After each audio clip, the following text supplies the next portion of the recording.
यार सिंध के अंदर एक ऊंट की टांग कट जाती है, मेरी नौजवान नस्ल बच्चे मोबाइल इस्तेमाल करने वाले सब ने पोस्ट बनाकर लगाई, बड़ा जुल्म किया उसने, बड़ा जालिम है। जानवरों की तंजीमें आ गई, कुत्तों की तंजीमें आ गई, सब ने कहा जुल्म हुआ।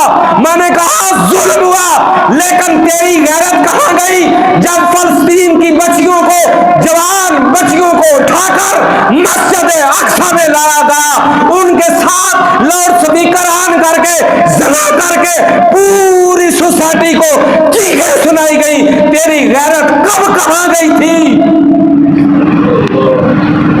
क्या सिर्फ मुसलमानियत यही रह गई?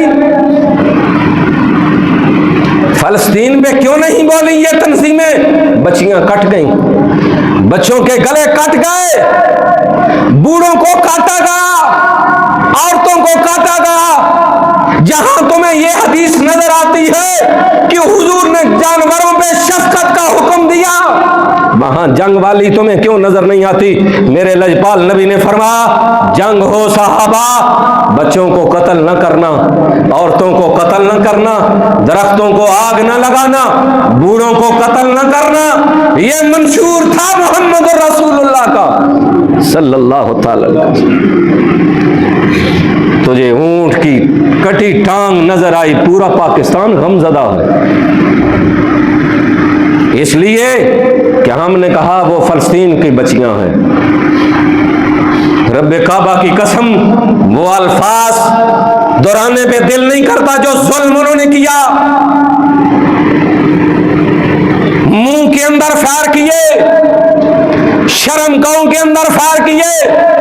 हमने कहा वो उनकी बच्चियां हैं, हमारी नहीं। वो कश्मीर की बच्चियां हैं, हमारी नहीं। हमारा क्या है, हम तो ठीक हैं। तो इस्लाम इतना लावारिस है। रब्बे काबा की कसम, मेरे लजपाल नबी सल्लल्लाहु ताला अलैहि वसल्लम घर से तशरीफ लाने लगे मस्जिद नबी की तरफ। जब मस्जिद नबी के दरवाजे पे आए, कैदी थे, कैदियों में एक नौजवान लड़की जिसका सर नंगा नजर आया। मेरे रसूल गए, सुनो, मेरे रसूल गए, उसे मुखातब किया, फरमाया बेटी किसकी हो?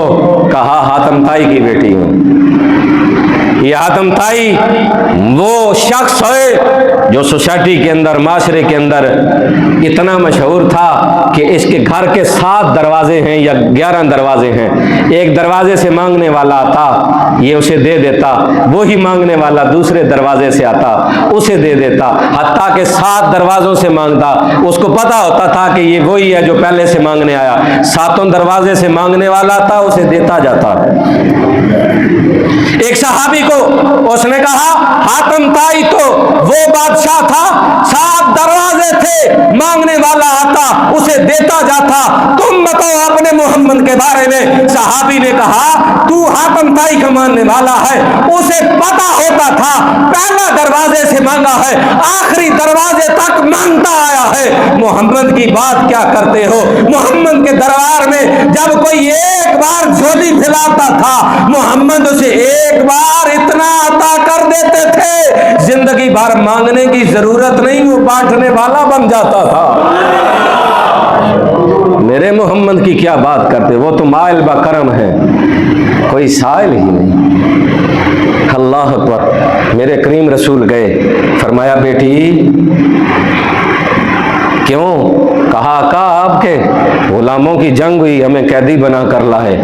मेरे रसूल ने मुजम्मल की चादर उतारी, जिसकी कस्में मेरे रब ने कुरान में उठाई। मेरी और आपकी चादरों की औकात क्या है? हमारी बच्चियों के दुपट्टे की क्या औकात है? लेकिन हम तो अपने घर में इस्लाम न ला सके, हम तो अपने तालीमी शोबों के अंदर इस्लाम न ला सके, हम तो अपने अखलाक के अंदर इस्लाम न ला सके, हम अपने अतवार के अंदर इस्लाम न ला सके। क्यों? हम खुद इस्लाम से जान छुड़ाना चाहते हैं। हमारे बच्चे कहाँ इस्लाम के पाबंद बनेंगे? हमारी बच्चियां कहाँ इस्लाम की पाबंद बनेंगी? हमने तो कभी आवाज ही नहीं उठाई। हमने जब भी आवाज उठाई है दीन पे उठाई है, दीन के बारे में टांग अड़ाई है। अल्लाह की कसम, हमने, मेरे रसूल ने मुजम्मल की चादर उतारी ना, साहबे को दी, फरमाया मोहम्मद के दरबार में बच्चियों के सर नंगे अच्छे नहीं लगते। साहबी ने हाथ जोड़े, सुनिया इस चादर के साए को हमारी माएँ, हमारी बहू, हमारी बेटियां तरस गईं। सुनिया वो ते काफर दी थी। ये मेरे लजपाल नबी ने तारीखी जुमले बोले, फरमाया सुनो बेटी बेटी होती है, खा काफर की हो खा अपनी हो।